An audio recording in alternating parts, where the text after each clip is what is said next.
जिंदा लग रही थी। उसे समझ नहीं आ रहा था कि क्या करे। वो अपनी जगह फ्रीज हुई खड़ी थी। उसका वीडियो बना रहा आदमी नाराज लग रहा था।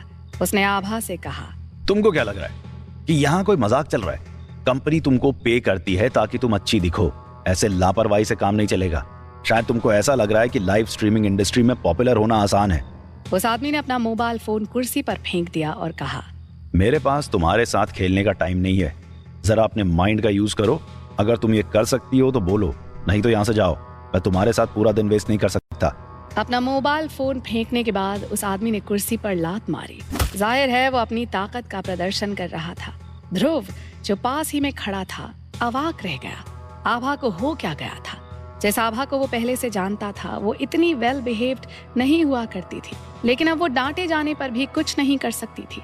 आदमी जाके किनारे बैठ गया। आभा अभी भी स्विमिंग पूल में थी और उसका चेहरा और भी ज्यादा टेंस लग रहा था। आदमी का नाम जय करण था। वो स्ट्रीमिंग प्लेटफॉर्म्स के लिए वीडियो बनाया करता था और जब से स्ट्रीमिंग प्लेटफॉर्म्स का एक्सप्लोजन हुआ था तब से तो उसकी चांदी ही हो गई थी। उसकी कंपनी इतनी बड़ी हो गई थी कि जितनी भी लड़कियां सोशल मीडिया स्टार बनना चाहती थी वो उसके पास ही आया करती थी। जय करण इसी बात का फायदा उठाता था। वो लड़कियों को एक्सप्लॉइट ही नहीं करता था बल्कि कई बार उनकी फोटोज को एडिट करके उनकी न्यूज को बेचा करता था। ध्रुव को समझ नहीं आ रहा था कि आभा जैसी लड़की ऐसे आदमी के चक्कर में कैसे पड़ गई। वो आभा के पास जाके खड़ा हो गया। तब भी आभा ने उसकी तरफ ध्यान नहीं दिया। आभा अभी भी कहीं खोई हुई थी। उसने बहुत ही कम कपड़े पहने हुए थे। ध्रुव स्विमिंग पूल के पास ही पड़ी टॉवल को लेकर आभा के पास गया। उसने जब आभा के शरीर को टॉवल से ढकना चाहा तो आभा चौंक पड़ी। उसने ध्रुव को बिना देखे ही उसे खुद से दूर कर दिया। आभा, मैं हूँ ध्रुव। तुम यहाँ क्या कर रही हो? आभा को लगा मानो कोई सपना चल रहा है। ध्रुव गिल यहाँ क्या कर रहा था? क्या वो इस 5 स्टार होटल में एक वेटर बन गया था? इससे ज्यादा उसकी क्या ही औकात हो सकती थी। आभा को एहसास हुआ कि ध्रुव उसे हैरानी से देखे जा रहा है। अरे कुछ नहीं, वो मैं अपनी सोशल मीडिया प्रेजेंस ग्रो करने की कोशिश कर रही हूँ। बस उसके लिए फोटोशूट कराने यहाँ आई थी। ध्रुव ने पलट के उस आदमी की तरफ देखा जो आभा का फोटोशूट कर रहा था। वो आदमी बैठ के सिगरेट पी रहा था। वो जैसे तुमसे बात कर रहा था, उसे देख के लग तो नहीं रहा था कि तुम अपने मन से यहाँ फोटोशूट कराने आई हो। ध्रुव की बात सुन के आभा थोड़ी सी इरिटेट हो गई। तुम्हारी दूसरों के मैटर्स में टांग अड़ाने की आदत गई नहीं अभी तक? आभा ध्रुव को बताना नहीं चाहती थी कि उसे ये काम मजबूरी में करना पड़ रहा है। मार्केट में आए हुए कंपटीशन की वजह से उसकी फैमिली का सुपरस्टार बिजनेस थोड़ा ठप पड़ने लगा था। आभा ने पूरी जिंदगी कभी कोई स्किल तो अक्वायर की नहीं थी, तो उसे नौकरी मिलने में मुश्किल हो रही थी। नौकरी तो क्या, उसे कॉलेज के बाद एक अदद इंटर्नशिप भी नहीं मिली थी। इसलिए वो जय करण के ताने सुनने के लिए मजबूर थी। इसलिए उसने टॉपिक बदलने की कोशिश की। मुझसे तो बड़े क्वेश्चन पूछ रहे हो, तुम भी तो अपना बताओ कि तुम यहाँ कैसे? ध्रुव ने रमोना की तरफ इशारा करते हुए आभा से कहा। मैं तो अपनी फ्रेंड के साथ डिनर करने आया था यहाँ पे। ध्रुव की बात सुन के आभा हैरान रह गई। ध्रुव एक 5 स्टार होटल में डिनर करने आया था और वो भी इतनी खूबसूरत और अमीर दिखने वाली लड़की के साथ। आभा तो सोच रही थी कि ध्रुव को होटल में वेटर की जॉब मिल गई होगी। आभा रमोना को देखते हुए बोली, यार तुमने तो क्या सही हाथ मारा है। इतनी खूबसूरत लड़की और तुम्हें डिनर भी कराने लाई है एक 5 स्टार होटल में। तुम्हारे तो मजे ही मजे हैं। आभा की बात सुन के ध्रुव थोड़ा सा ऑफेंड हो गया। आभा, मतलब क्या है तुम्हारा? मुझे डिनर कराने लाई है मतलब? जैसे बिल वो पे कर सकती है वैसे मैं भी कर सकता हूँ। ध्रुव का इतना बोलना ही था कि आभा जोर जोर से हंसने लगी। वो ध्रुव के करीब आके धीमे से बोली, अरे टेंशन मत लो, मैं उस लड़की को तुम्हारे बैकग्राउंड के बारे में थोड़ी ना बता दूंगी। लेकिन मुझ जैसे पुराने दोस्त से कुछ छिपाने की जरूरत नहीं है। मुझे अच्छे से पता है कि यहाँ डिनर करने की कॉस्ट शायद तुम्हारी मंथली सैलरी से भी ज्यादा होगी। आभा ने ध्रुव के कंधे पर हाथ रख दिया। ध्रुव को उसकी इग्नोरेंस पर हंसी आ रही थी, लेकिन जैसा आभा ध्रुव के बारे में सोच रही थी उसमें आभा की भी गलती नहीं थी। ध्रुव के कपड़ों से ही ऐसा लग रहा था कि वो इस होटल में बिलोंग नहीं करता है। ध्रुव को ऐसा इसलिए करना पड़ा ताकि उसके ऊपर किसी का अटेंशन ना जाए। इसलिए ध्रुव को लगा कि इस मुद्दे को आगे बढ़ाने का कोई मतलब नहीं है। खैर ये छोड़ो कि मैं यहाँ डिनर करना अफोर्ड कर सकता या नहीं कर सकता, ये तो कोई खास रेलेवेंट बात नहीं है। जरूरी बात यह है कि जब दोस्तों के साथ कुछ एक्सीडेंट हो जाए तो उनका हालचाल जानने के लिए जाना चाहिए या नहीं। आभा को ध्रुव की बात समझ ही नहीं आई। तुम कहना क्या चाह रहे हो? तृप्ति के साथ कुछ दिन पहले एक एक्सीडेंट हो गया था। वो जिस स्टेज पर खड़े होकर रिहर्सल कर रही थी वो कोलैप्स हो गया था। वो अभी तक हॉस्पिटल में है और उसे होश नहीं आया है। वैसे उसे होश हो या ना हो, वो तुम्हें तो मिस करती ही रहती है, इसलिए तुम्हारा मन हो तो हॉस्पिटल जाके उससे मिल लेना। ध्रुव की बात सुन के आभा को बहुत दुख हुआ। वो तुरंत ही हॉस्पिटल जाके तृप्ति से मिलना चाहती थी, लेकिन कोई आदमी था जो बहुत देर से उसे और ध्रुव को घूरे जा रहा था। कौन था वो आदमी?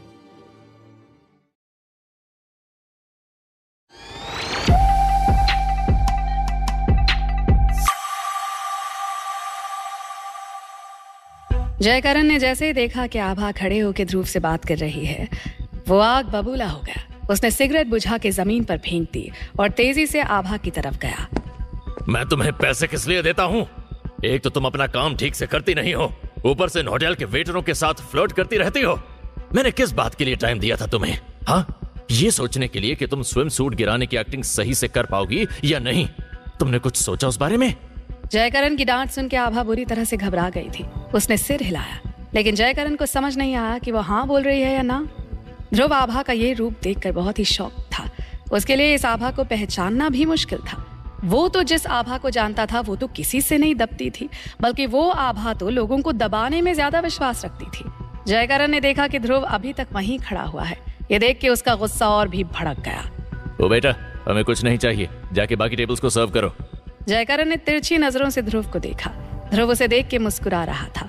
ध्रुव की मुस्कुराहट देख के जयकरण का तो मानो खून ही खौल गया। मेरे चेहरे को देख के हंसी आ रही है तुझे? निकालूं तेरी हंसी? जयकरण ने मुक्का दिखा के ध्रुव को डराने की कोशिश की, लेकिन इससे ध्रुव की मुस्कुराहट में कोई कमी नहीं आई, बल्कि उसकी स्माइल कुछ इंच बड़ी ही हो गई। ध्रुव ने आभा की तरफ इशारा करके जयकरण को वार्न करते हुए कहा, आज के बाद मेरी दोस्त से बदतमीजी से बात की ना तो मुंह तोड़ दूंगा। उसे कोई फोटोशूट नहीं कराना है। चल निकल यहाँ से। आभा ध्रुव से रिक्वेस्ट करना चाहती थी कि वो जयकरण से बदतमीजी न करे, लेकिन अब तक बहुत देर हो चुकी थी। जयकरण की नजरों में ध्रुव ने लाइन क्रॉस कर दी थी। जयकरण को पहले कुछ सेकंड्स तक तो भरोसा ही नहीं हुआ कि ध्रुव ने उससे इतनी बदतमीजी से बात की है। होटल का वेटर जयकरण से ऐसे कैसे बात कर सकता था? अब ध्रुव को मुंह तोड़ जवाब दिया जाना जरूरी था। उसने फिर से एक बार अपना मुक्का निकाला, लेकिन इस बार वो मुक्का केवल दिखाने के लिए नहीं था। वो तेजी से ध्रुव की ओर लपका, लेकिन अगले ही पल कुछ ऐसा हुआ जिसकी उम्मीद जयकरण ने बिल्कुल भी नहीं की थी। ध्रुव ने जयकरण के ही मुक्के के डायरेक्शन को रिवर्स करके उसकी ही नाक तोड़ दी। जयकरण की नाक से खून आने लगा। ये सब इतनी तेजी से हुआ था कि किसी को कुछ रिएक्ट करने का मौका ही नहीं मिला था। ध्रुव के चेहरे पर एक गर्व से भरी मुस्कान थी। आभा अपनी जगह पर जम गई थी। रमुना आके ध्रुव के बगल में खड़ी हो गई। 5 स्टार होटल के रेस्टोरेंट में मौजूद सभी लोग जयकरण की तरफ देख रहे थे। जयकरण का हाथ खून से रंग चुका था। कोई ऐसे बिहेव करता है क्या कस्टमर के साथ? आप लोग देख रहे हो ना कि इस वेटर ने क्या किया मेरे साथ। मुझे होटल के मालिक से मिलना है। मैं इस वेटर को अरेस्ट करा के रहूंगा। इसने मुझे जान से मारने की कोशिश की है। वहाँ मौजूद सभी लोगों को पता था कि जयकरण कुछ ज्यादा ही ड्रामा कर रहा था। लड़ाई की शुरुआत जयकरण ने ही की थी। उसे अभी तक ये समझ नहीं आया था कि ध्रुव एक वेटर नहीं है। जयकरण ने पूरे होटल में हंगामा मचाना शुरू कर दिया। इस वजह से होटल के मालिक मेहुल को नीचे रेस्टोरेंट में आना पड़ा। मेहुल तेजी से चल के जयकरण की तरफ आ रहा था। जयकरण श्योर था कि मेहुल उसे कंसोल करने के लिए ही उसकी तरफ आ रहा होगा, लेकिन उसका अजम्पशन बिल्कुल ही गलत निकला। मेहुल ने जयकरण को ऐसे क्रॉस किया मानो वो एग्जिस्ट ही ना करता हो। उसने जयकरण के पास में ही खड़े ध्रुव से जाके हाथ मिलाया। मिस्टर गिल, आपने पहले बता दिया होता कि आप मेरे रेस्टोरेंट में खाना खाने आ रहे हैं तो मैं पहले ही आपसे मिलने आ जाता। ध्रुव ने सिर हिला के मेहुल को शुक्रिया कहा।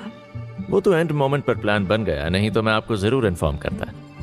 ध्रुव और मेहुल की गर्मजोशी देख के जयकरण तो हैरान ही रह गया। मेहुल को उसकी नाक से आता हुआ खून एक बार भी नहीं दिख रहा था, लेकिन इस वेटर को वेलकम करने के लिए उसके पास पूरा टाइम था।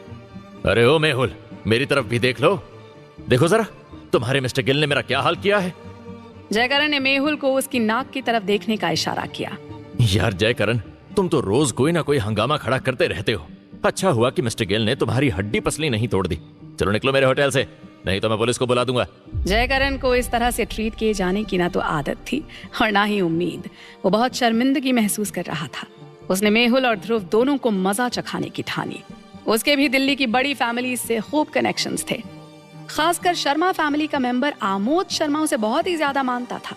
उसने फोन निकाल के आमोद को फोन किया और तुरंत ही मेहुल के होटल आने के लिए कहा। आमोद जल्दी ही होटल पहुंच गया। वो जयकरण की बहुत कद्र किया करता था। वो पूरे जोश में था, लेकिन रेस्टोरेंट में घुसते ही उसका जोश ठंडा पड़ गया। उसके सामने ध्रुव गिल खड़ा हुआ था। पास्ट में आमोद ने एक बार ध्रुव गिल को अपना कंपेटिटर मानने की गलती कर दी थी और उसे इसका खमियाजा भुगतना पड़ा था।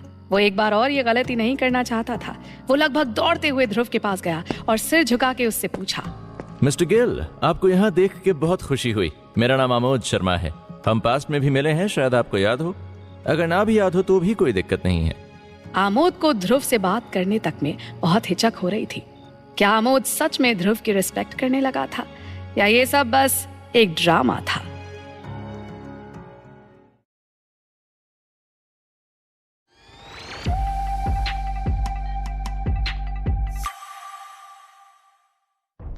आमोद, अच्छा हुआ तुम।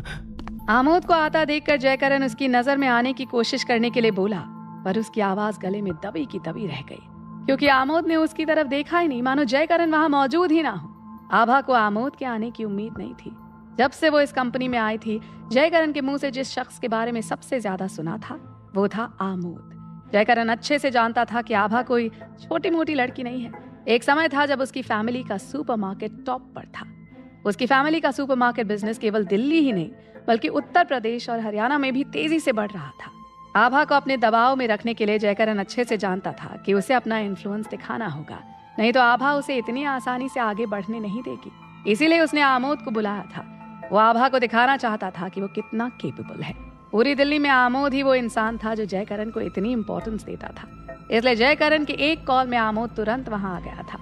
आमोद आया तो, पर जयकरण के बजाय उसकी नजर केवल एक इंसान पर ही थी और वो था ध्रुव। आमोद अपनी जिंदगी में बहुत कुछ झेल चुका था और उसे एहसास हो गया था कि अगर वो ध्रुव के साथ कोई भी गलती करेगा या वो ध्रुव के खिलाफ जाएगा तो उसका अंत अच्छा नहीं होगा। अगर उसने ध्रुव के साथ बना कर रखी तो ही शर्मा फैमिली सर्वाइव कर पाएगी। आमोद ध्रुव को ही देख रहा था, पर काफी देर तक ध्रुव ने कुछ नहीं कहा। इससे आमोद थोड़ा डर गया और आमोद ने मेहुल से पूछा, मेहुल, आप बता सकते हैं यहाँ क्या चल रहा है? आमोद का ये रूप देखकर मेहुल भी दंग रह गया। आमोद कब से इतनी पोलाइटली बात करने लग गया? मेहुल के जवाब देने से पहले आमोद ने अपना सिगरेट का पैकेट खोलकर उसकी तरफ बढ़ाते हुए कहा, मैं तुम्हें डिनर पर इनवाइट करना चाहता हूँ। मुझे पता है कि हमारे बीच पहले से कई गलत फहमियाँ चली आ रही हैं। मैंने कुछ बहुत अच्छी वाइन मंगाई है। क्या हम लोग पुरानी सारी बातों को भूलकर साथ में बैठकर ड्रिंक कर सकते हैं? आमोद का ये रूप देखकर मेहुल और भी ज्यादा हैरान था। वो खुद भी चाहता था कि सब कुछ ठीक हो जाए। उसने मुस्कुराते हुए सिगरेट के पैकेट से एक सिगरेट निकालते हुए पूछा, तुम्हारे रवैये में आए इस अचानक बदलाव का क्या कारण है आमोद? तुम मेरे वेलविशर कब से हो गए? मेहुल बहुत समझदार इंसान था। उसने सिगरेट तो ले ली लेकिन उसे जलाया नहीं। आमोद ने तपाक से मुस्कुराते हुए जवाब दिया, अगर तुम ध्रुव के भाई हो तो इट्स नेचुरल कि मैं तुम्हारा हमेशा वेलविशर रहूंगा। हाँ, शर्त यह है कि अगर मैं लायक हूं तो। आमोद एक एक शब्द सोच समझ के बोल रहा था, पर वहां खड़ा हर शख्स हैरान था। आभा ही नहीं, जयकरण के भी पैर कांप रहे थे। जयकरण ने ध्रुव की इंसल्ट करने के लिए जिस आमोद को बुलाया था वो ध्रुव से तो बात करने के काबिल ही नहीं था, बल्कि वो तो ध्रुव के चेले चपाटियों का वेलविशर होने के भी लायक नहीं था। जयकरण ने मन ही मन कहा, आखिर यहाँ चल क्या रहा है? मैंने ध्रुव को बेइज्जत करने के लिए आमोद को बुलाया था, लेकिन जैसा आमोद तो ध्रुव के कारण मेहुल के बराबर पर खड़ा नहीं हो पा रहा है। ये जयकरण के चेहरे पर एक जोरदार तमाचा था। वहीं आमोद ने मेहुल से फिर से पूछा कि क्या चल रहा था, तो मेहुल ने मुस्कुराते हुए कहा, ध्रुव यहाँ डिनर के लिए आया था, लेकिन उसने इसके लिए कोई पेमेंट नहीं किया।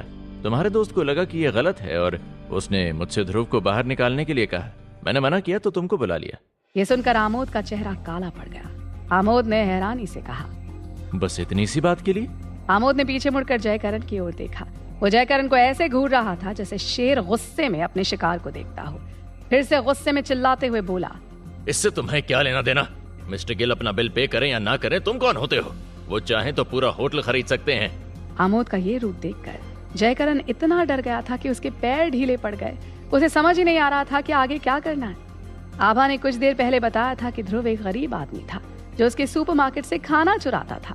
इसके बाद भी सब लोग उसे इतनी इज्जत क्यों दे रहे थे? जयकरण की जान गले पर आ चुकी थी।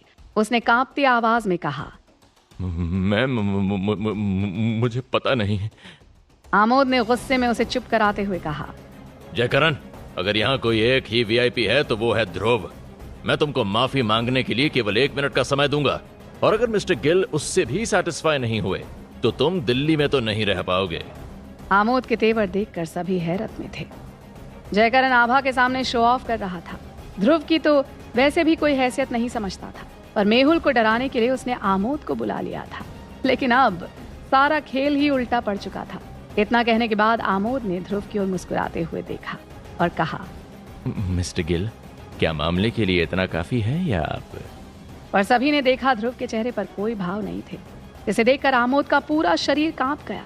लेकिन उसने अपने डर को अपने चेहरे पर नहीं आने दिया और घूर कर जयकरण की तरफ देखा। सभी हैरान थे। सबसे बड़ी बात यह थी कि आमोद की यह हालत थी, जो दिल्ली की 4 सबसे बड़ी फैमिलीज में से एक शर्मा फैमिली का मेंबर था। इस समय उसके चेहरे पर गुस्से से ज्यादा डर दिख रहा था। ऐसा लग रहा था मानो कंपनी के छोटे मोटे कर्मचारियों ने अपने बॉस को नाराज कर दिया हो। आमोद का दिमाग बहुत तेजी से सोच रहा था और वो ध्रुव को खुश करने के लिए कोई अच्छा सा जवाब ढूंढ रहा था। तभी ध्रुव ने पीछे से कहा, इसकी अभी इतनी हैसियत नहीं हुई है कि मुझसे माफी मांगे। वो मुझसे माफी मांगने के लायक नहीं है। ध्रुव का जवाब सुनकर सभी के चेहरों पर जान आई।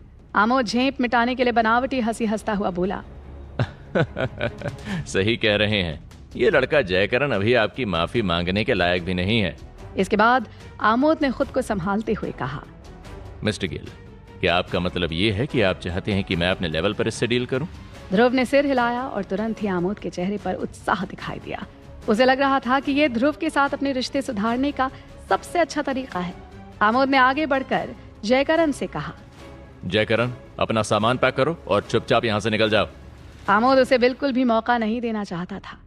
क्या जयकरण को उसका सबक मिल गया था या अभी भी कोई दांव बाकी था? क्या आमोद जीत पाएगा ध्रुव का विश्वास?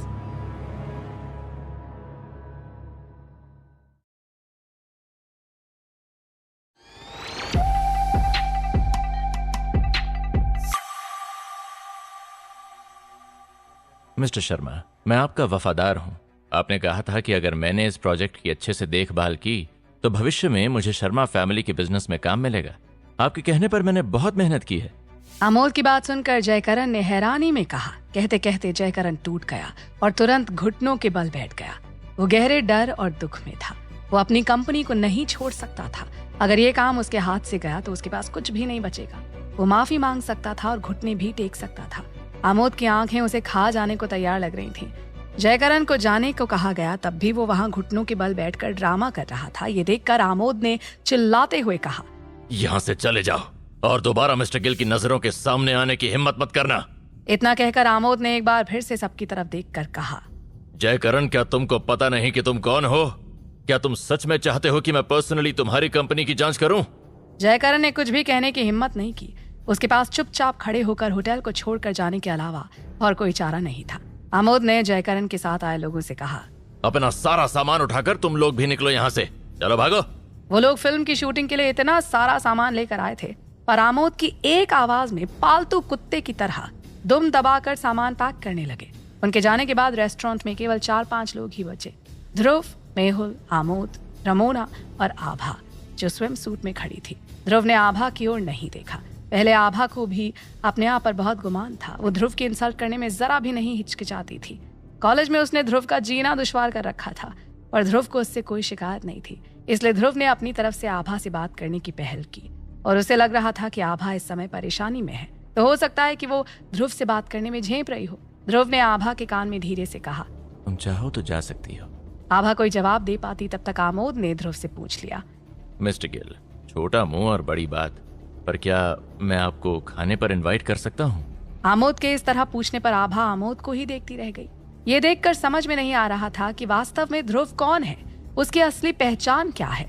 आमोद और आभा की हल्दर फैमिली के बीच जमीन आसमान का अंतर था। आमोद जैसे लोग आभा की पहुंच से बाहर थे और आमोद ध्रुव के सामने इस तरह पेश आ रहा था जैसे कोई नौकर अपने मालिक से बात कर रहा हो।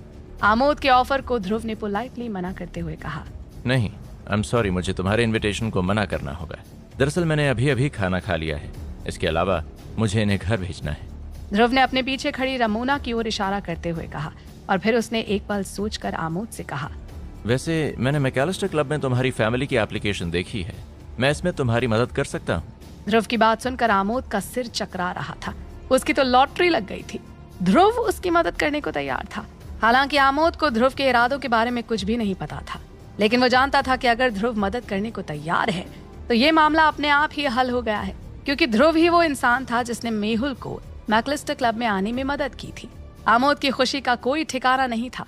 उसने एक्साइटमेंट में कहा, मिस्टर गिल, मुझे माफ करने के लिए आपका बहुत बहुत धन्यवाद। अगर आपकी इजाजत हो तो मिस शेट्टी को मैं कठौता में छोड़ वहाँ जितना हो सकेगा हम उनकी उतनी मदद करेंगे।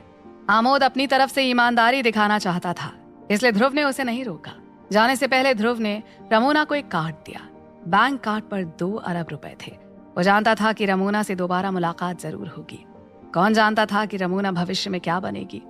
थोड़ी देर बाद आमोद रमोना को छोड़ने खुद गया। कार में आमोद ने उससे और कुछ पूछने की हिम्मत नहीं की, ना ही उसने एक बार भी रमोना की ओर नजर उठाकर देखा। वो जानता था कि अगर उसे दिल्ली में जिंदा रहना है तो उसे ध्रुव से बना कर रखनी होगी। इसके अलावा ध्रुव ने आज न केवल उसे जाने दिया बल्कि उसे मैकलिस्टर क्लब का मेंबर बनने में मदद करने का भी वादा किया। आमोद के लिए ये बहुत इज्जत की बात थी कि शर्मा फैमिली को ध्रुव जैसा कोई सपोर्ट करने वाला मिल गया था। आमोद के जाने के बाद मेहुल ने ध्रुव से कहा, तुम कुछ ड्रिंक करना चाहोगे? ध्रुव काफी समय से मेहुल की तरफ से ड्रिंक का इंतजार कर रहा था, इसलिए ध्रुव ने खुशी से कहा, क्यों नहीं, पर ये पार्टी तुम्हारी तरफ से होगी। मेहुल ने मुस्कुराते हुए कहा, हाँ क्यों नहीं। अभी ध्रुव जाने ही वाला था कि आभा ने उसे रोक लिया। आभा कमाल की खूबसूरत थी और स्विम सूट पे उसका गोरा रंग और भी अच्छा लग रहा था। ना चाहते हुए भी ध्रुव अपनी नजरों को रोक नहीं पा रहा था। आभा को समझ में आ गया था कि ध्रुव काफी पैसे वाला था। आमोद जैसा इंसान भी उसके आगे कुछ नहीं था, पर अभी तक ध्रुव के आसपास कोई लड़की नहीं पहुंच पाई थी। आभा ने हिम्मत जुटा के कहा, क्या तुम लोग ड्रिंक करने जा रहे हो? मुझसे नहीं पूछोगे? आभा के सवाल पर ध्रुव उसे हैरानी से देखकर मुस्कुराते हुए बोला, इट्स अ मेंस टाइम, वहाँ तुम्हारी जरूरत नहीं है।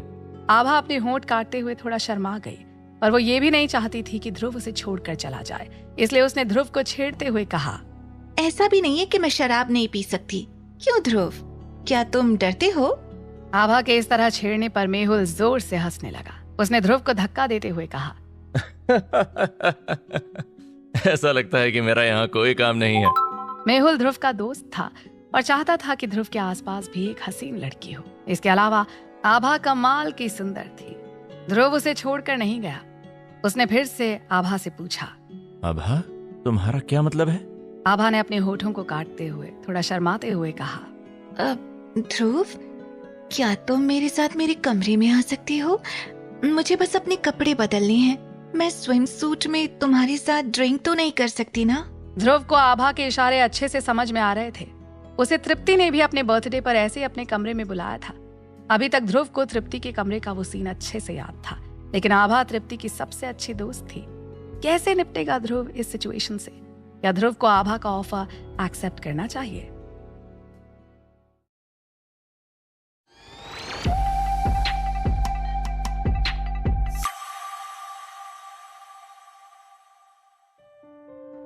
आभा की बात सुनकर मेहुल खुशी से मुस्कुराया। वो जानता था कि ध्रुव जितना सक्सेसफुल होगा, लड़कियां उतना ही उसके पास आना चाहेंगी। आभा की बात का मतलब एकदम साफ था। कोई लड़की अगर ध्रुव जैसे सक्सेसफुल इंसान को अपने कमरे में इनवाइट करती है क्योंकि उसे अपने कपड़े बदलने हैं, तो इसका मतलब साफ था कि आभा क्या चाहती है। मेहुल इस मामले में काफी समझदार था। उसने बेचारगी का मुंह बनाते हुए कहा, ऐसा लगता है कि हमें फिर कभी प्लान बनाना होगा। मुझे अभी अभी याद आया, मुझे कुछ जरूरी काम है, मैं पहले उन्हें निपटा लेता हूँ। इतना कहकर मेहुल ने ध्रुव के कंधे को थपथपाया, मुड़ा और चला गया। प्रेसिडेंशियल स्वीट के स्विमिंग पूल पर अब केवल ध्रुव और आभा ही बचे थे। आभा ने हिम्मत कर ध्रुव से कहा, चलो चलें, पहले अंदर चलो। इतना कहकर आभा ने पूल के बगल वाला फ्रेंच डोर खोल दिया। लोन पाइन होटल का प्रेसिडेंशियल स्वीट बहुत बड़ा था, जिसका टोटल एरिया लगभग 70 या 80 स्क्वायर मीटर था। वो काफी लग्जूरियस रूम में रुकी थी। कमरे में पहुंचकर आभा ने ध्रुव को काउच पर बैठा दिया। आभा अपने कपड़े उतारने ही जा रही थी, बगैर परवाह किए कि ध्रुव तैयार भी था या नहीं। जैसे ही वो अपना स्विम सूट खोलने वाली थी, ध्रुव ने उसे रोकते हुए कहा, आभा, व्हाट्स रॉन्ग विद यू? ये क्या कर रही हो? ध्रुव के इस तरह से रोकने पर आभा की आंखों में आंसू आ गए। उसने मासूमियत से पूछा, ध्रुव, व्हाट्स रॉन्ग इन इट? ध्रुव ने हैरानी से पूछा, तुम ये क्या करने जा रही हो? आभा ने छेड़छाड़ भरे अंदाज में कहा, कुछ नहीं, मैंने इतना अच्छा कमरा बुक किया है, अगर हमने इसे अच्छे से इस्तेमाल नहीं किया तो ये बेकार चला जाएगा। इतना कहकर आभा एक खास अंदाज में बिस्तर पर बिखर सी गई। फिर थोड़ा उठकर बिस्तर के बगल में रखे टेलीफोन को उठाकर फ्रंट डेस्क पर फोन किया। आभा ने उनके होटल की सबसे अच्छी रेड वाइन की एक बोतल लाने को कहा। लोन पाइन होटल में सबसे अच्छी रेड वाइन की कीमत इस प्रेसिडेंशियल स्वीट से भी कहीं ज्यादा थी। आभा थोड़े अलग मूड में थी। वो ध्रुव को अपनी ओर बुलाना चाहती थी, इसलिए वो कुछ भी करने को तैयार थी। थोड़ी देर बाद वेटर दरवाजे पर था। आभा ने दरवाजा खोला तो वेटर ने पूछा, मैम आपकी रेड वाइन, क्या मैं इसे सर्व कर दूं? आभा ने जवाब में उसे मना करते हुए कहा, नहीं, मैं खुद कर लूंगी। वेटर ने प्रोफेशनल अंदाज में सिर हिलाकर दरवाजा बंद कर दिया। अगर आपको किसी और चीज की जरूरत हो तो आप फ्रंट डेस्क पर दोबारा कॉल कर सकती हैं। दरवाजा बंद करने से पहले उसने ध्रुव की ओर देखा। वेटर आंखों ही आंखों में ध्रुव की किस्मत पर उसे बधाई दे रहा था। आभा और ध्रुव दोनों ही अभी यंग थे। आभा बहुत सुंदर थी और उसने अभी अभी कॉलेज पूरा किया था। इसके अलावा इस समय वो बहुत कम कपड़ों में थी। ये साफ था कि उसने जानबूझकर ध्रुव को बहकाने के लिए ऐसा किया था। वेटर के जाने के बाद आभा ने रेड वाइन की बोतल खोल दी। फिर उसने एक ग्लास ध्रुव को सर्व किया। ध्रुव ने ग्लास हाथ में लिया पर रेड वाइन को मुंह से नहीं लगाया और दोबारा पूछा, तुम क्या करना चाहती हो आभा? आभा ने मुस्कुराते हुए पूछा, ध्रुव, क्या तुम नहीं जानते कि मैं क्या करने जा रही हूँ? एक लड़का और एक लड़की अकेले में क्या करते हैं? मुझे पता है कि तुम अब काफी अमीर हो। मैंने कभी सोचा नहीं था कि तुम इतने अमीर हो कि मेहुल तुम्हारा दोस्त होगा और आमोद को तुम्हारे लिए काम करना पड़ेगा। तुम बहुत अमीर थे पर तुमने सारी जिंदगी गरीबी का नाटक किया। तुम्हें अंदाजा भी है, जब किसी लड़की को पता चलेगा कि ध्रुव इतना अमीर है तो उस पर क्या बीतेगी। इतना कहकर आभा ने मन ही मन अपना फैसला लेते हुए कहा, सच कहूं तो भले ही मेरे पास तृप्ति जैसी अच्छी पसंद नहीं है, लेकिन आज मैं तुम्हारी हूं और तुम मुझे मना नहीं करोगे, है ना? आभा का ये रूप देखकर ध्रुव सचमुच हैरान था। आभा सचमुच पागल हो चुकी थी। आखिरकार वो दोनों क्लासमेट्स थे। आभा तृप्ति की सबसे अच्छी सहेली थी। ध्रुव ने कभी उसके बारे में ये सब सोचा ही नहीं था, लेकिन आभा को मना करना भी उसके लिए बहुत कठिन था। ध्रुव ने सीरियस होते हुए पूछा, क्या तुम तृप्ति के साथ मेरे रिश्तों को जानती हो? जवाब में आभा ने उसी सीरियसनेस के साथ कहा, मुझे पता है, तृप्ति तुम्हें बहुत पसंद करती है। आभा ने ज्यादा गंभीरता से उत्तर दिया, जिस पर ध्रुव ने अगला सवाल किया, क्या तुमको अभी भी तृप्ति के साथ अपने रिश्ते याद हैं? वो तुम्हारी सबसे अच्छी सहेली हुआ करती थी। ध्रुव के सवाल पर आभा को कोई फर्क नहीं पड़ा। उसने जवाब दिया, ऑफ कोर्स, वो मेरी सबसे अच्छी सहेली है। मेरे परिवार को छोड़कर एक वो ही मेरे लिए सबसे ज्यादा इम्पोर्टेंट है। और तुम भी ध्रुव, मेरे और तृप्ति के रिश्ते हमारे बीच नहीं आएंगे। आभा की बात ध्रुव को बिल्कुल भी समझ में नहीं आई। उसने आभा से बेरुखी के साथ कहा, शायद तुमने मुझे गलत समझ लिया है। अब हाँ, मुझे तुम में कोई दिलचस्पी नहीं है। आज मैं तुम्हारे पास केवल इसलिए आया कि जान सकूं कि क्या तुम जानती हो कि तृप्ति को क्या हुआ है। वो अस्पताल में बेहोश पड़ी है। ध्रुव का सवाल सुनकर आभा एक पल के लिए ठिठक गई, पर उसे देखकर लग रहा था कि उसे कोई शौक नहीं लगा है। वो सचमुच नहीं जानती थी। पिछले कई दिनों से वो अपने आप में इतनी बिजी थी कि उसे किसी के बारे में कोई जानकारी नहीं थी। आभा गलत लोगों के बीच फंस चुकी थी और वो आज ध्रुव का पावर देखकर समझ गई कि अगर कोई उसे इस दलदल से बाहर निकाल सकता है तो वो केवल ध्रुव ही था। इसलिए आभा के लिए जरूरी था कि वो ध्रुव को अपने आप से दूर न जाने दे। आभा ने खुद को संभालते हुए कहा, मुझे उसकी कोई परवाह नहीं है, पर अगर तुम चाहो तो मैं तुम्हारी दासी बन सकती हूँ। मैं तृप्ति को कभी इस बारे में पता नहीं चलने दूंगी। आभा जिंदगी के इस मोड़ पर खड़ी थी कि इज्जत या शर्म अब उसके लिए कोई मायने नहीं रखती थी। ध्रुव आभा का ये रूप देखकर हैरान था। उसे विश्वास ही नहीं हो रहा था कि तृप्ति की सबसे अच्छी सहेली इतनी पागल होगी। ध्रुव ने अपनी ठुड्डी पर हाथ रखते हुए पूछा, वैसे इन सब के पीछे तुम्हारा पर्पस क्या है? मैं जानना चाहता हूँ कि तुम ये सब क्यों कर रही हो। ध्रुव को कुछ समझ ही नहीं आ रहा था। तभी आभा के मुंह से निकला, मैकलिस्टर क्लब। इतना कहकर आभा ने ध्रुव को देखकर कहा, तुम राजस्थान फैमिली को मैकलिस्टर क्लब में शामिल कर सकते हो तो तुम मेरी फैमिली को भी इस क्लब में शामिल करने की हैसियत रखते हो, है ना? ध्रुव ने मुस्कुरा कर कहा, राजदान काफी पावरफुल लोग हैं। मुझे पता है, पर मेरी हल्दर फैमिली की हैसियत इतनी भी बुरी नहीं है। मैं अब तक इतना समझ गई हूँ कि अगर तुम चाहो तो तुम कुछ भी कर सकते हो ध्रुव। आभा को पूरा विश्वास था कि ध्रुव ये कर सकता है अभी कुछ देर पहले ही आभा ने ध्रुव के सामने आमोद का रवैया देखा था। ध्रुव के लिए किसी को मैकलिस्टर क्लब में शामिल करना कोई बड़ा काम नहीं था। ध्रुव ने मुस्कुराकर पूछा, बस इतना ही? ध्रुव ने अपनी आंखें सिकोड़ ली क्योंकि आभा ने अपना स्विम सूट खोलते हुए कहा, हाँ इतना ही। इसके साथ ही आभा ने अपनी आंखें बंद कर ली और कहा, ध्रुव, अब तुम मेरे साथ जो करना चाहो कर सकते हो, चिंता मत करो। मैं इधर की बातें उधर नहीं करती, तुम्हारा मुझ पर पूरा हक है। आभा ने अपनी आंखें बंद कर ली और न जाने कितनी देर तक वो ऐसे ही खड़ी रही। पर ध्रुव की तरफ से जब कोई रिएक्शन नहीं हुआ तो आभा को विश्वास नहीं हुआ कि ध्रुव का खुद पर इतना कंट्रोल है। कुछ देर बाद जब आभा ने अपनी आंखें खोली तो पाया कि ध्रुव अब कमरे में नहीं था। ध्रुव उसे इस हाल में छोड़कर जा चुका था। आभा को गुस्सा आ रहा था और वो कुछ कर भी नहीं सकती थी। उसके पास कोई दूसरा रास्ता नहीं था और ध्रुव ही उसकी एकमात्र उम्मीद थी। ऐसे में क्या करेगी आभा? क्या ध्रुव समझ पाया था आभा किस मुसीबत में है?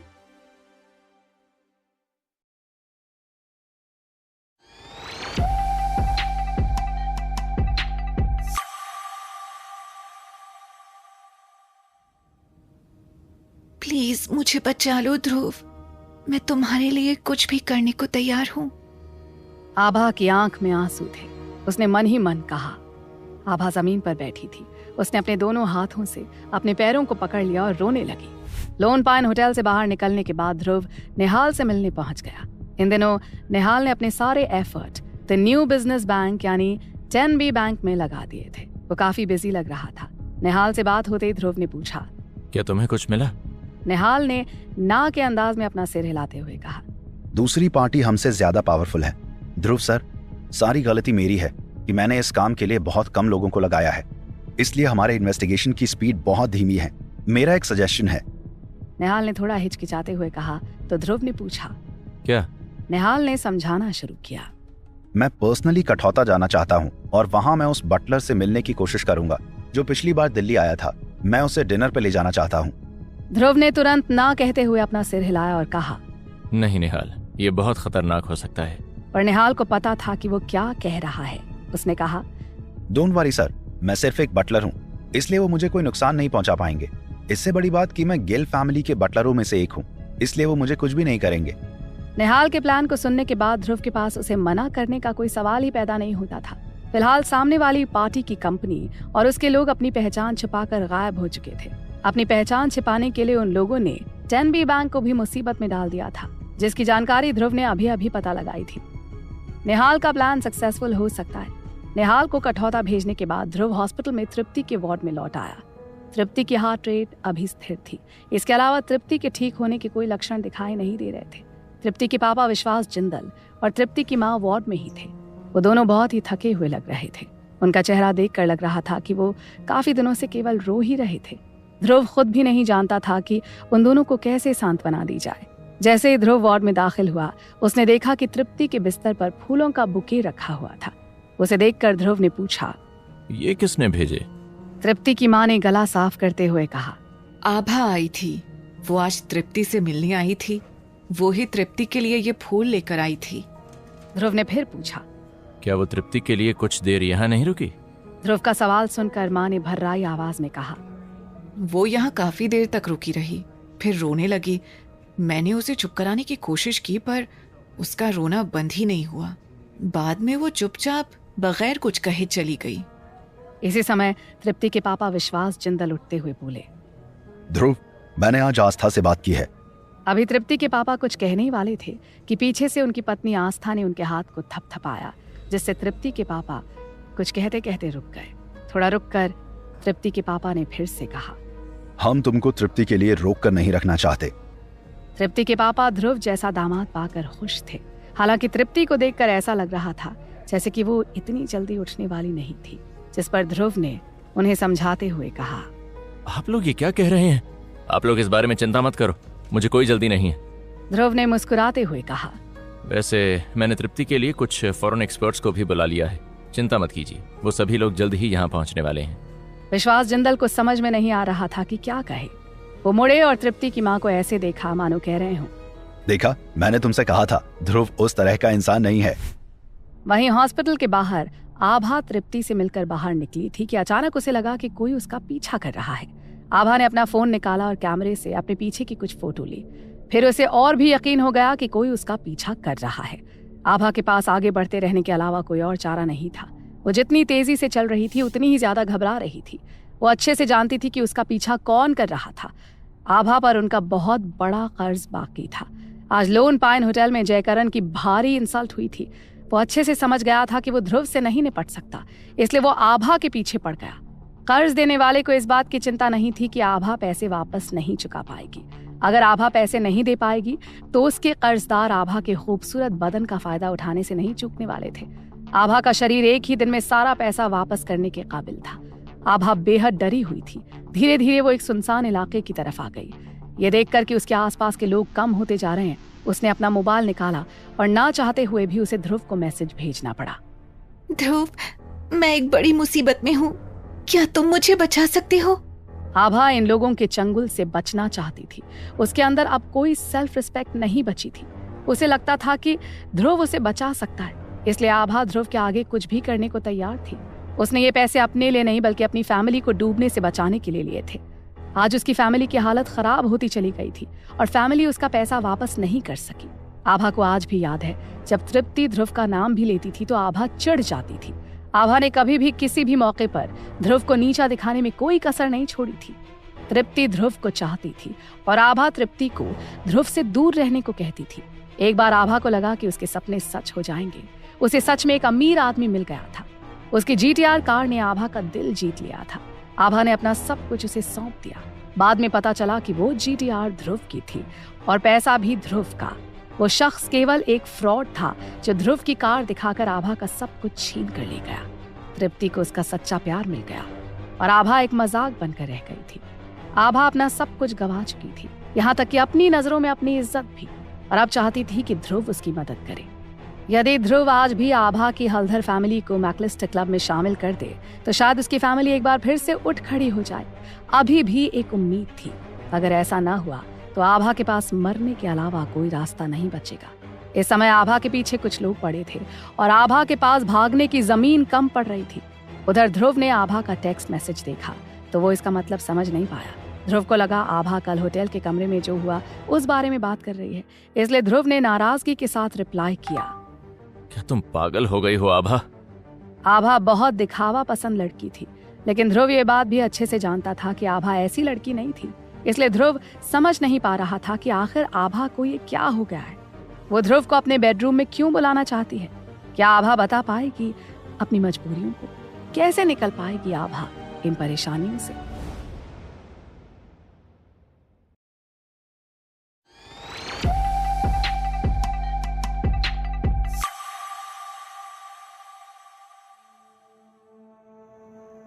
मुझे पता है ध्रुव, मैं तुम्हारे लायक नहीं हूँ, लेकिन मैं अपनी तरफ से पूरी कोशिश करूंगी।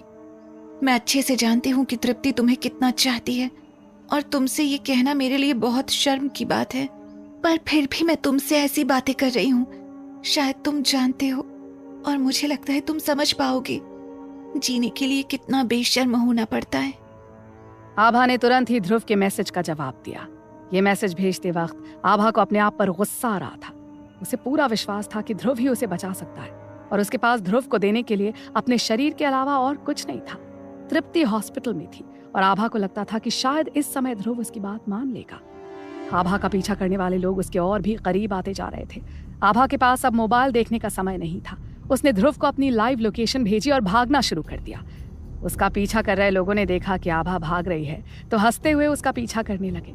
उन्हें आभा की हालत पर हंसी आ रही थी। आभा को किसी बात की कोई खबर नहीं थी और भागते भागते वो वहीं पहुंच गई जहां से दौड़ना शुरू किया था। उसने देखा तो उसके आगे और पीछे लोग थे। आभा घिर चुकी थी। उसके सामने खड़ा एक बड़ी दाढ़ी वाला शख्स मुस्कुराकर बोला, तुम भागती क्यों नहीं? भागो ना, मजा आ रहा था। इतना कहकर उसने कार में हाथ डाला और एक लोहे की रॉड निकालकर आभा के पास आ गया। आभा काफी खूबसूरत थी और दौड़ते दौड़ते उसके गाल लाल हो गए थे। उसकी गोरी लंबी बाहें पसीने से भीगी हुई थी। वो किसी नाजुक चिड़िया की तरह हाँफ रही थी। वो शख्स एक पल के लिए आभा की सुंदरता को देखता रह गया, पर वो आज एक सीरियस काम के लिए आभा के पास आया था। उसने हाथ में रॉड पकड़कर गुस्से में चलाने का नाटक करते हुए कहा, तू भागती क्यों नहीं? चल भाग, नहीं तो तेरी टांगे तोड़ दूंगा। आभा ने दौड़ना बंद कर दिया। थक गई थी और आगे नहीं दौड़ सकती थी। उसने हाई हील्स पहनी हुई थी और उसके पैर अब जवाब दे चुके थे। आभा ने अपने फोन पर नजर डाली और उसकी आंखें निराशा से भरी थी। ध्रुव ने उसके मैसेज का कोई जवाब नहीं दिया था। साफ था कि ध्रुव को आभा में बिल्कुल भी दिलचस्पी नहीं थी। आभा ने अपनी हील्स उतार दी। वो हार मानना चाहती थी। उस आदमी की आवाज फिर से गूंजी, तू क्या चाहती है? हम तुझे सबके सामने बेइज्जत करें? फिर वो आभा के बाल पकड़कर चिल्लाया, अगर तूने अब भी हमारी बात नहीं मानी तो हम तेरा वो हाल करेंगे कि सारी जिंदगी याद करेगी। मेरी बात समझ में आ रही है या नहीं? वो शख्स बेदर्दी से आभा के बाल खींच रहा था। आभा इतना दर्द सहन नहीं कर पाई और उसकी आह निकल आई। आभा की आवाज सुनकर उस शख्स को इतना गुस्सा आ गया कि उसने आभा को थप्पड़ जड़ते हुए कहा, चिल्लाएगी? चिल्ला, फिर से चिल्ला कर देखा। आप कोशिश क्यों नहीं करती? आभा को वो थप्पड़ जोरदार पड़ा था। आभा नाजुक लड़की थी। आज तक किसी ने भी उस पर हाथ नहीं उठाया था। इस थप्पड़ के बाद आभा सन्न रह गई और वहीं पर चुपचाप बैठ गई। इतने में वो आदमी पीछे मुड़ा और अपने पीछे गुंडे से दिखने वाले शख्स से बोला, दयाल भाई, इसका तो हो गया, अब आप आ सकते हैं।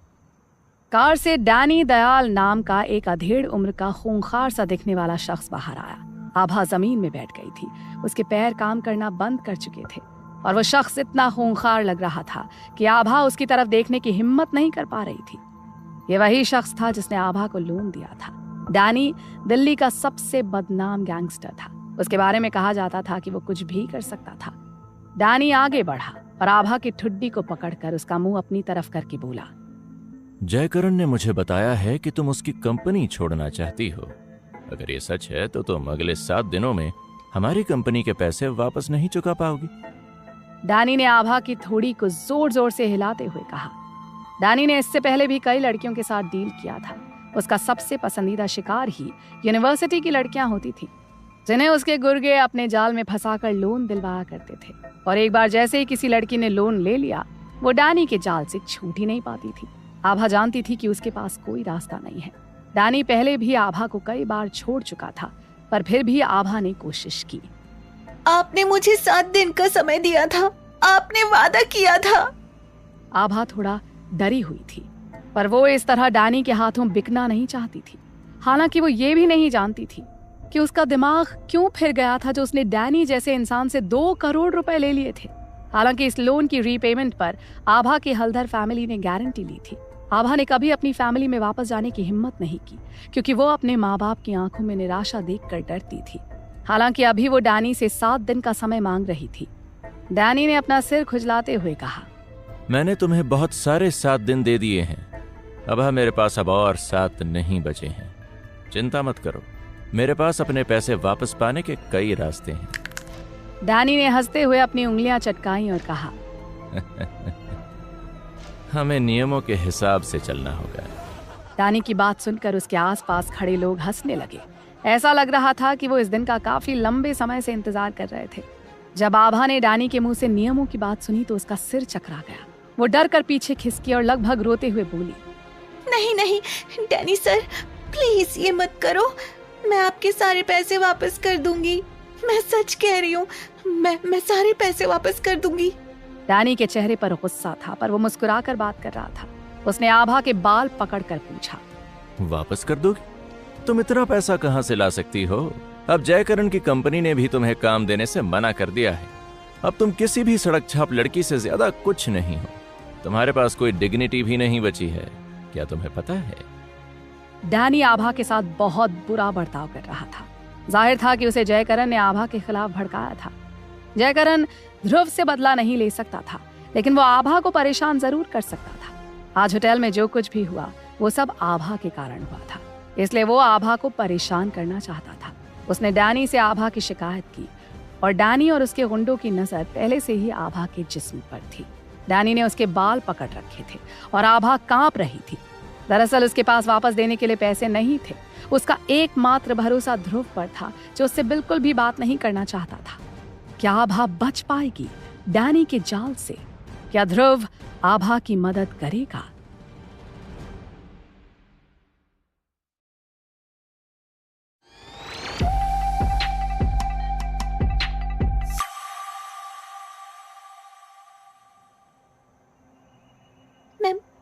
फैमिली के पास वापस जाकर पैसे मांगूंगी। आभा ने डैनी को समझाते हुए कहा। डैनी ने आभा के बाल पकड़ रखे थे। आभा को दर्द हो रहा था। आभा इतनी निराश थी कि उससे बोला भी नहीं जा रहा था, पर फिर भी वो खुद को बचाने की पूरी कोशिश कर रही थी। आभा की बात पर डैनी जोर से हंस दिया। फैमिली के पास वापस जाओगी? हल्दर फैमिली? तुम्हारी फैमिली 2 करोड़ रुपए वापस करेगी। चलो मान लिया 2 करोड़ वापस कर भी देगी, पर इतने दिनों का ब्याज कौन देगा? उन फटीचरों के पास हमें वापस भुगतान करने के लिए पैसे नहीं हैं। डैनी ने आभा के बाल छोड़कर एक सिगरेट जलाई। फिर आभा के बदन को ऊपर से नीचे तक देखा। उसकी आंखों में हवस थी, जिससे आभा अनकंफर्टेबल हो गई थी। डैनी ने सिगरेट पीते हुए कहा, मुझे पता है कि तुम मेरे लिए पैसा नहीं कमाना चाहती। हालांकि तुमने जयकरण की कंपनी से कोई पैसा नहीं कमाया है। अगर तुम सभ्य तरीके से सोशल मीडिया इन्फ्लुएंसर बनकर पैसा कमाना नहीं चाहती हो तो तुम दूसरा तरीका अपना सकती हो। मैं बस इतना पूछना चाहता हूँ कि तुम अपनी मर्जी से करोगी या मैं तुम्हारे साथ जबरदस्ती करूं? डैनी के पास कई चालें थीं और उसके हथकंडों से आज तक कोई भी लड़की बच नहीं पाई थी। आभा डर गई। इसी समय आभा का मोबाइल फोन बजने लगा। आभा ने देखा ध्रुव कॉल कर रहा था।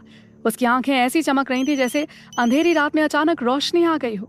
आभा ने डर से कांपते हुए डैनी से पूछा, डैनी सर, क्या मैं ये कॉल उठा सकती हूँ प्लीज? पर डैनी को कोई फर्क नहीं पड़ रहा था। उसने सिगरेट की राख झाड़ते हुए कहा, कौन है ये? क्या कोई ऐसा है जो तुमको बचा पाएगा? आभा ने बोलने की हिम्मत नहीं की और चुपचाप रिप्लाई बटन दबा दिया। डैनी को किसी से कोई डर नहीं था।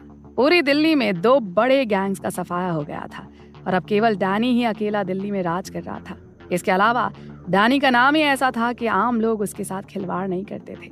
आभा ने फोन का जवाब दिया, पर वो कुछ बोल नहीं पाई। उसकी सारी उम्मीद ध्रुव पर थी और ध्रुव की कॉल आते ही उसने रोना शुरू कर दिया। ध्रुव को उसकी दर्द भरी सिसकियां सुनाई दे रही थीं। ध्रुव उस जगह पर पहुंच गया था जहां से आभा ने उसे लोकेशन भेजी थी, लेकिन ध्रुव को जब आभा वहां नहीं मिली तो ध्रुव ने कॉल किया था। फोन पर आभा की आवाज सुनते ही ध्रुव ने आभा को देख भी लिया था। आभा ध्रुव से मुश्किल से 100 मीटर पर थी। उसे कुछ लोगों ने घेर रखा था। ध्रुव को समझ में आ गया कि आभा मुसीबत में है। ध्रुव ने कहा, मैंने तुम्हें देख लिया है, बस 1 मिनट रुको, मैं आ रहा हूँ। ध्रुव के ये शब्द आभा के लिए किसी दवा से कम नहीं थे, जैसे सारी मुसीबतें खत्म हो गई हों। वहीं डैनी ने आभा को रिलैक्स होते देखा तो गंदी मुस्कान के साथ बोला, आभा, क्या तूने मेरे पैसे लौटाने के लिए किसी को पटा लिया है? डैनी को कोई परवाह नहीं थी। वो कई सालों से इस धंधे में था और कुछ ही लोग ऐसे थे जो उसके पैसे वापस लौटा पाए थे। डैनी तो चाहता ही था कि कोई उसका पैसा ना लौटा पाए। डैनी पैसे देकर दूसरे तरीके से वसूलता था। इसमें उसे ज्यादा प्रॉफिट था। जल्द ही ध्रुव भी आ गया। डैनी ने ध्रुव की ओर देखा और मुस्कुराते हुए कहा, ये लड़का, ये छुछुंदर तुम्हें बचाएगा। आभा तृप्ति की सहेली थी। भले ही ध्रुव के मन में उसके लिए कुछ भी नहीं था, फिर भी अगर आभा मुसीबत में थी तो ध्रुव को आभा के लिए खड़ा होना पड़ेगा। ध्रुव ने आकर आभा से कहा, मैं आ गया हूँ आभा, क्या बात है? मुझे बताओ, मैं संभाल लूंगा। लेकिन प्लीज मेरी इस मदद को तुम गलत तरीके से मत लेना। मैं ऐसा सिर्फ इसलिए कर रहा हूँ क्योंकि तुम आज तृप्ति से मिलने अस्पताल गई थी। आभा इतनी सदमे में थी कि उसे समझ ही नहीं आ रहा था कि क्या कहे। ध्रुव उसकी इतनी बड़ी समस्या को सुलझाने में मदद करने को सिर्फ इसलिए तैयार था क्योंकि वो तृप्ति को देखने केवल एक बार हॉस्पिटल गई थी। तभी डैनी की बेहुदी सी आवाज सुनाई दी, बेटा, तुम्हें अपने आप को लेकर काफी गलतफहमी हो गई है। जाकर एक आइसक्रीम खाओ और अपना होमवर्क पूरा करो। ये तुम्हारे मतलब की जगह नहीं है। डैनी ने ध्रुव को ऐसे देखा जैसे ध्रुव उसके सामने कोई मायने नहीं रखता है। उसके बाद डैनी ने अपनी चमचों की तरफ देखकर कहा, आगे बढ़ो, वो जो भी हो बाद में देख लेंगे। पहले उसे सबक सिखाओ कि डैनी के बीच में आने का क्या अंजाम होता है। डैनी के चमचे आगे बढ़े। तभी आभा ने घबराते हुए ध्रुव से पूछा, ध्रुव, क्या तुम अकेले आए हो? ध्रुव ने सिर हिलाते हुए कहा, डोंट वरी, मैं अभी किसी को बुला लूंगा। वो यहाँ से ज्यादा दूर नहीं है, बस हॉस्पिटल के गेट पर खड़ा है। डैनी ने हंसते हुए कहा, अब पहले ये आया, अब ये किसी और को बुलाएगा। ये सब कब तक चलेगा? भले ही तुम मदद के लिए भगवान को भी बुला लो, फिर भी आज तुम्हें कोई नहीं बचा पाएगा। डैनी बाकी लोगों को अच्छे से नहीं जानता था, पर इस समय दिल्ली में काफी उथल पुथल मची थी और उसके जैसे बहुत कम लोग ही बचे थे। उन बचे लोगों में से किसी की भी इतनी हिम्मत नहीं थी कि डैनी के सामने आए। और डैनी का गैंग इस समय सबसे ताकतवर गैंग था। उसके पीछे डैनी की सालों की मेहनत, सही कॉन्टैक्ट और डैनी के लिए वफादार लोग थे। उसे कोई फर्क नहीं पड़ने वाला था कि कोई भी आ जाए, जो भी आएगा मारा जाएगा। ध्रुव ने तो सिर्फ एक आदमी को ही बुलाया था, भले ही वो 100 लोगों को बुला ले। डैनी की शक्ल देखकर आधे से ज्यादा गैंग अपने हथियार डाल देते थे। इस समय डैनी पूरी दिल्ली पर राज कर रहा था। आभा को ध्रुव पर बहुत भरोसा था, लेकिन वो अच्छे से जानती थी कि ध्रुव सिर्फ एक इंसान की मदद से डैनी से नहीं निपट सकता। दिल्ली में डैनी का रुतबा अब इतना बड़ा हो गया था कि पुलिस के बड़े अधिकारी भी उससे डरने लगे थे। उसके लिंक बहुत बड़े बड़े लोगों से थे। कितने ही बड़े अधिकारियों को डैनी ने हनी ट्रैप में फंसा रखा था। कितने ही भ्रष्ट अधिकारी डैनी से लड़कियां मंगवाते थे। अगर ऐसा न होता तो डैनी की लोन कंपनी कब की बंद हो चुकी होती। ध्रुव ने किसी को कॉल करके इस जगह बुला लिया था। अपनी कॉल खत्म करते ही ध्रुव ने डैनी से कहा, बस 1 मिनट रुको, तुम्हारे बाप को बुला लिया है। अभी तुम्हारा बाप यहाँ आता होगा। आते ही पैर छूकर माफी मांग लेना, नहीं तो मुफ्त में आशीर्वाद देगा जिसे तुम बचा पाओ या नहीं। किसे बुला रहा था ध्रुव? क्या दिल्ली में ऐसा कोई है जो डैनी से भिड़ने की कोशिश करे?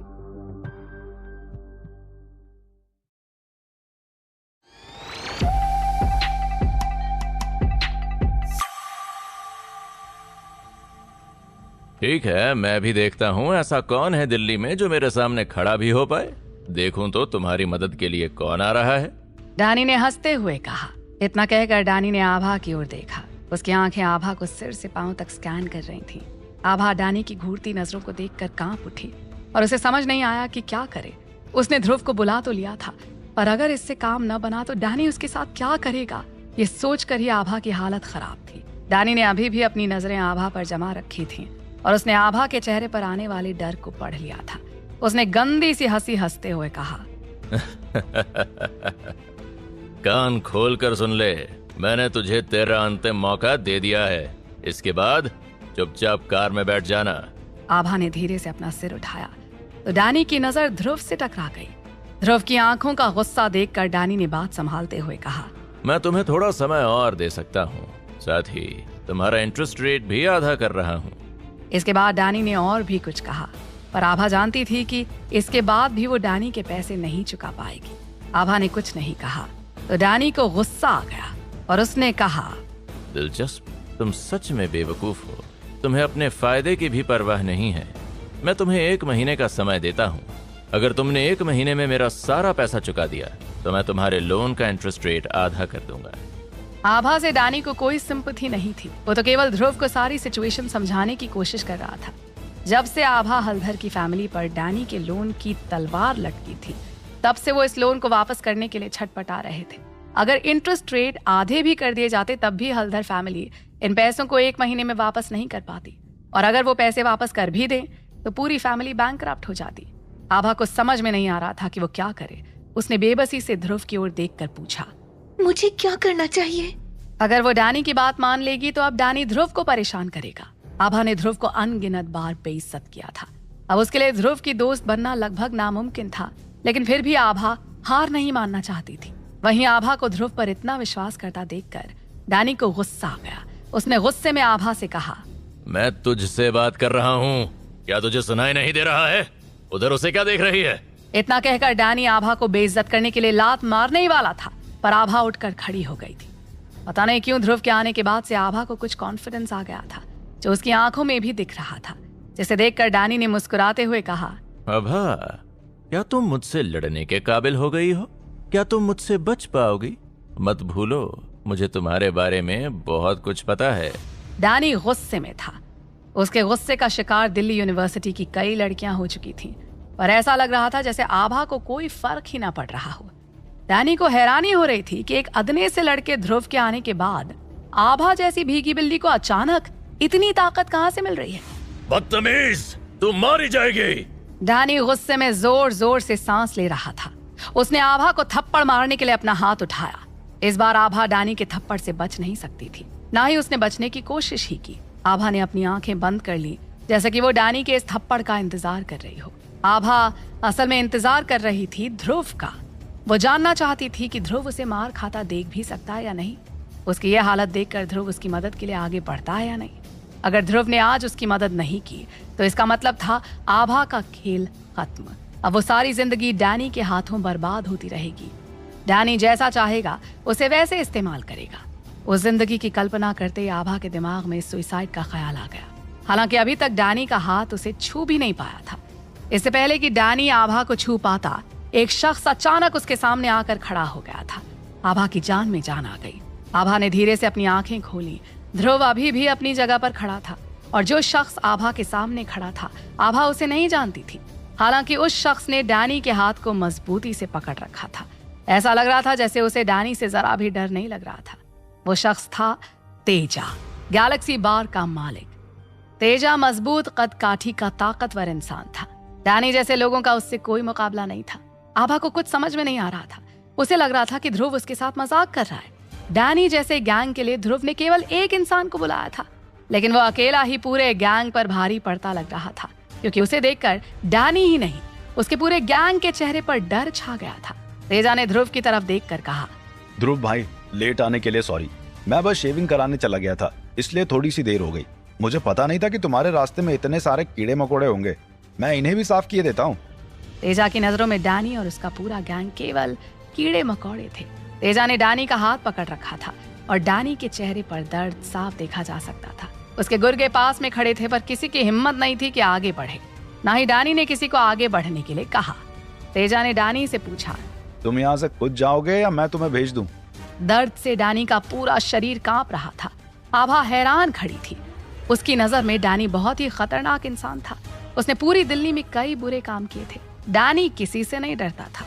हालांकि इस समय डैनी की हालत ऐसी थी जैसे जाल में फंसी मछली जो सांस लेने के लिए तड़प रही हो।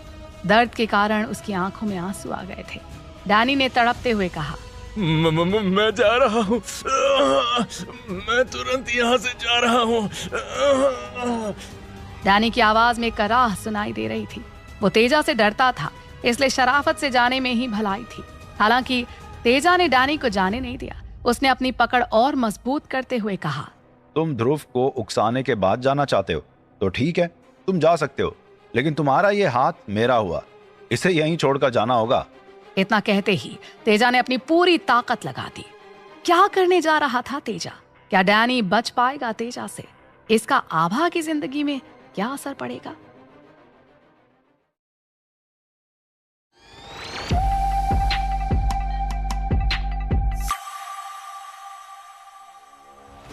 डैनी दर्द से चिल्ला रहा था और उसके गुंडे बेचैनी से उसे तड़पता हुआ देख रहे थे। डैनी के चेहरे पर उसका सारा खून उतर आया था। वो जोर से चिल्लाया, तेजा, छोड़ दे, छोड़ छोड़। तभी कर्र की एक आवाज के साथ डैनी का हाथ टूट गया था। डैनी के चेहरे पर सारा खून उतर आया था और वो दर्द से चिल्ला रहा था। वो अपने पैरों पर खड़ा नहीं हो पा रहा था और गिरने की कगार पर था। उसने पागलों की तरह दहाड़ते हुए कहा, तेजा तो पागल हो गया है, प्लीज इसे रोको कोई। तेजा ने डैनी को पूरी तरह से नजरअंदाज किया और अपना काम करता रहा। उसने अपने दोनों हाथों से पूरी ताकत लगाकर डैनी का हाथ ऐसे उखाड़ दिया जैसे खेत से कोई प्याज निकाल रहा हो। डैनी दर्द से रो रहा था और उसका पूरा शरीर कांप रहा था। उसके साथ आए गुंडों की भी ऐसी ही हालत थी। उस सीन को देखकर कई लोग सन्न रह गए थे। आभा की नजरों में वो दुनिया का सबसे शातिर आदमी था, पर अभी वो तेजा के सामने जमीन पर पड़ा हुआ था। उसका हाथ उखाड़ कर तेजा ने पास में रखे कूड़ेदान में फेंक दिया। डैनी अपने दूसरे हाथ से अपना खून रोकने की कोशिश करते हुए वहां से जाने की कोशिश कर रहा था, पर तेजा ने उसे फिर से रोकते हुए कहा, चले कहाँ? ये खेल अभी खत्म नहीं हुआ है। मैं तुम्हें केवल एक मौका दूंगा।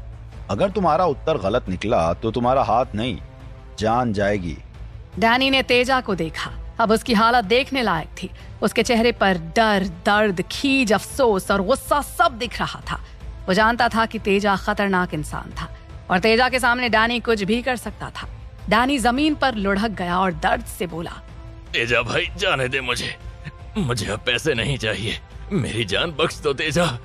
बोलते बोलते डैनी के चेहरे पर मौत का डर दिख रहा था। वो तेजा के पैरों में झुक गया। अगर उसे पता होता कि ध्रुव तेजा को बुलाने वाला है तो शायद वो कब का भाग गया होता। उसका जवाब सुनकर तेजा ने उसके बाल पकड़कर उसे उठाया और गुस्से में फुफकारते हुए बोला, यहाँ से चले जाओ, और जाकर अपने पीछे सभी लोगों को बताओ कि ध्रुव को छेड़ने की कोशिश मत करना, क्योंकि तुम इससे दुश्मनी बर्दाश्त नहीं कर पाओगे। तेजा की बात पूरी होने के बाद डैनी उठ खड़ा हुआ और ऐसे भागा जैसे कोई हिरण शेर के पंजों से छूटकर भागा हो। फिर तेजा ध्रुव की ओर मुड़कर बोला, ध्रुव, क्या इतना काफी था? तेजा के इस सवाल से ध्रुव भी हैरान था। ध्रुव ने अपनी पूरी जिंदगी में ऐसा भयानक सीन नहीं देखा था। डैनी का हाथ अभी भी कूड़ेदान में पड़ा छटपटा रहा था। ध्रुव भी अंदर तक सदमे में था। वो तो बस इतना चाहता था कि तेजा डैनी को थोड़ा धमका दे, एक दो थप्पड़ मारकर भगा दे, लेकिन उसे उम्मीद नहीं थी कि तेजा सीधे डैनी का हाथ ही तोड़ देगा। डैनी से 100 शिकायतों के बाद भी आभा अभी तक डैनी का दर्द महसूस कर रो रही थी। ऐसा भयानक सीन देखकर आभा जैसी कच्चे दिल की लड़कियों को कई रातों तक नींद ना आए। ध्रुव ने तेजा को इस बारे में डांटा तो तेजा ने कॉन्फिडेंस के साथ कहा, चिंता मत करो, उसने बहुत सारे बुरे काम किए हैं। अगर मैंने उसका हाथ तोड़ भी दिया तो भी वो मुझे उकसाने की हिम्मत नहीं करेगा। इतना कहकर तेजा हंसते हुए बोला, वैसे आज अच्छी एक्सरसाइज हो गई। इतना कहकर तेजा हंस दिया, जिसे सुनकर ध्रुव को भी हंसी आ गई। आभा अभी तक हैरान थी। उसे समझ में नहीं आ रहा था कि ध्रुव आखिर है कौन। वो ये तो नहीं जानती थी कि तेजा कौन था, लेकिन तेजा कुछ ज्यादा ही खतरनाक लग रहा था। डैनी जैसा खतरनाक इंसान और उसके हुंडे तेजा के सामने भीगी बिल्ली की तरह पेश आ रहे थे। डैनी ब्याज तो छोड़ो, अपना मूल धन भी छोड़ने को तैयार था। मामला सुलझने के बाद आभा ने ध्रुव को देखा। उसके दिल में इस समय जो खुशी थी वो उसे बयां नहीं कर सकती थी। आभा के मन में ध्रुव के बारे में और जानने की दिलचस्पी थी। आभा ध्रुव के इन्फ्लुएंस में आ चुकी थी। वो ध्रुव को अपना सब कुछ दे देना चाहती थी, लेकिन क्या उसे अभी भी ध्रुव के करीब जाने का मौका मिल पाएगा? ध्रुव ने आभा की ओर देखा, उसे जमीन से उठाया और कहा, एवरीथिंग इज ओके, सब ठीक है, उठो। वैसे तुमने उससे कर्ज क्यों लिया था? ध्रुव को पता था कि आभा की फैमिली बहुत अमीर थी। उनके पास पैसे की कभी कमी नहीं थी। हल्दर फैमिली चाहती तो डैनी के पैसे आसानी से वापस कर सकती थी। आभा ने दांत पीसते हुए कहा, मुझे उस आदमी ने धोखा दिया था। आभा को झूठ बोलना भी नहीं आता था। उसकी बात सुनकर ध्रुव जोर से हंस दिया। ध्रुव ने फिर पूछा, वही ना जिसने तुम्हारे सामने दिखावा करने के लिए मेरी GTR का इस्तेमाल किया था? आभा ने सिर हिलाया। उसमें ध्रुव की ओर देखने की हिम्मत नहीं थी। ध्रुव ने आगे कहा, चलो जो हुआ सो हुआ, आगे से सावधान रहना। अभी अभी हमारा ग्रेजुएशन हुआ है। तुम जितना सोचती हो ये दुनिया उससे कहीं ज्यादा डरावनी है। इतना कहकर ध्रुव वापस हॉस्पिटल जाने के लिए तैयार था। आभा खड़ी हो चुकी थी और ध्रुव को मिली जुली भावनाओं के साथ देख रही थी, जैसे स्वर्ग से कोई इंसान आभा की मदद कर वापस जाने वाला हो। हिम्मत कर आभा ने पूछ लिया, ध्रुव, क्या हमारे बीच कुछ हो सकता है? क्या ये इतना मुश्किल है? आभा ने शर्माते हुए पूछा। ध्रुव ने पलट कर उसे देखा। वो थोड़ा हैरान था।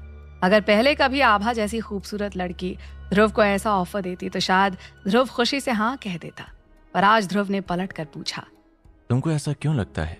तुम ऐसा क्यों चाहती हो? आभा ने अपने होंठ काटते हुए फिर से हिम्मत जुटाते हुए कहा, मैंने डॉक्टर से पूछा था, तृप्ति जल्दी ही ठीक हो जाएगी, लेकिन जब तक वो ठीक नहीं हो जाती, मेरा मतलब तब तक मैं तुम्हें साथ दे सकती हूँ। तृप्ति मेरी सहेली है। उसने एक बार मुझसे कहा था कि वो तुम्हें अपना सब कुछ शादी के बाद ही देगी, लेकिन जब तुम चाहो मैं तैयार हूँ। तुम मेरे साथ कुछ भी कर सकते हो। मैं एक बार के लिए तुम्हारी बनना चाहती हूँ ध्रुव। ध्रुव दंग रह गया और उसने आभा से पूछा, क्यों? सिर्फ मैकेलिस्टर क्लब में शामिल होने के लिए? हाँ, आभा ने ईमानदारी से कहा, अपनी फैमिली की मदद करना मेरा सपना है, लेकिन यही एक कारण नहीं है। तुमने मेरा दिल जीता है। मैंने तुम्हें हमेशा गलत तरीके से ट्रीट किया, पर तुमने मेरी कई बार जान बचाई और तुमने मुझे उस समय सहारा दिया जब कोई मेरे पास नहीं था। अगर तुम चले जाओगे तो मेरी दुनिया में फिर से अंधेरा भर जाएगा। आभा अपनी बात खत्म भी नहीं कर पाई थी कि ध्रुव ने कहा, तो फिर तुम भाड़ में जाओ। इतना कहकर ध्रुव घूमा और वापस हॉस्पिटल चला गया। ध्रुव को ऐसे पीठ दिखाकर जाता हुआ देखकर आभा ने अपनी मुट्ठियां भींचते हुए मन ही मन कहा, मैं हार नहीं मानूंगी ध्रुव। ध्रुव अस्पताल पहुंच चुका था कि उसके मोबाइल फोन पर एक मैसेज आया। उसने अपना फोन निकाला तो देखकर हैरान रह गया कि आभा ने उसे एक फोटो भेजी थी। क्या आभा की अदाओं से बच पाएगा ध्रुव, या आभा जीत कर ही मानेगी? कैसे समझाएगा ध्रुव आभा को?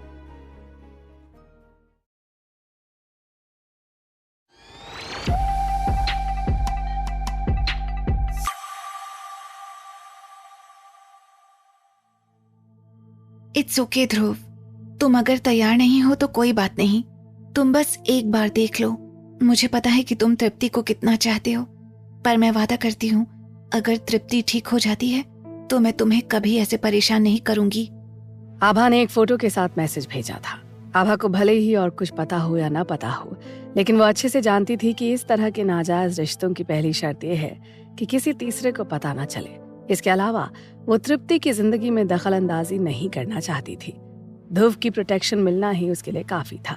ध्रुव ने फोटो देखी तो वो भी हैरान रह गया। आभा ने टाइट कपड़े पहने थे जैसे आमतौर पर डांसर्स पहनते हैं। वो बेहद खूबसूरत लग रही थी।